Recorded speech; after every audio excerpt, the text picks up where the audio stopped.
Hi viewers, நான் உங்கள் பவனஸ்ரீ. சப்பாத்தி மாவு பிசைய நெய்யும் பாலும் தேவையில்லைங்க. இதை மட்டும் நீங்கள் பண்ணாலே போதும்.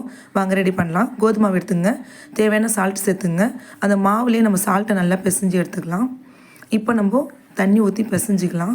தண்ணி மொத்தமாக சேர்த்துக்காதீங்க, கொஞ்சம் கொஞ்சமாக சேர்த்து பிசைஞ்சு எடுத்துக்கோங்க. இப்போ பிசைஞ்ச மாவில் நம்ம என்ன பண்ண போகிறோம்னா எண்ணெய் சேர்க்க போகிறோம். எண்ணெய் ஒரு 2 ஸ்பூன் மாரி சேர்த்துங்க போதும். சேர்த்து நல்லா அதுக்கு ஒரு மசாஜ் கொடுங்க. நல்லா பிசைஞ்சு எடுத்துக்கோங்க. மாவை ரொம்ப புஷ் பண்ணல, நார்மலாக நீங்கள் பிசைஞ்சு எடுத்துக்கோங்க.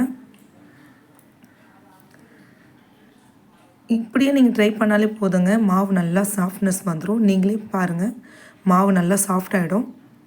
இதை நம்ம வெயிட் பண்ணி சுடணும்னு அவசியம் இல்லைங்க. சப்பாத்தி நம்ம இப்போ கூட ரெடி பண்ணலாங்க. வாங்க ரெடி பண்ணலாம். சப்பாத்தி மாவு உருட்ட ஸ்டார்ட் பண்ணலாம். வாங்க, கொஞ்சமாக மாவு எடுத்துக்கங்க. எந்த அளவுக்கு நீங்கள் சப்பாத்தி போடணும்னு நினைக்கிறோம் அந்தளவுக்கு நம்ம எடுத்துக்கலாம்.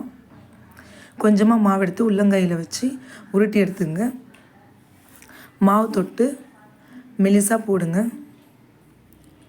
மெலிசாக சுட்டு எடுத்திங்கன்னா உண்மையிலே சப்பாத்தி சாப்பிட நல்லாயிருக்குங்க. ஆனால் மாவு உருட்டும் போது நீங்களே பாருங்கள், நான் மெலிசாக தான் போடுவேன்.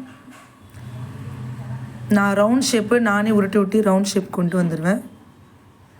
இதேமாரி ட்ரை பண்ணுங்கள். மாவு எங்கேயுமே அந்த சப்பாத்தி கல்லில் ஒட்டாது, அழகாக வந்துடும். இதே மெத்தடில் ஃபாலோ பண்ணுங்கள். உண்மையிலேயே சப்பாத்தி சூப்பராக இருக்கும்.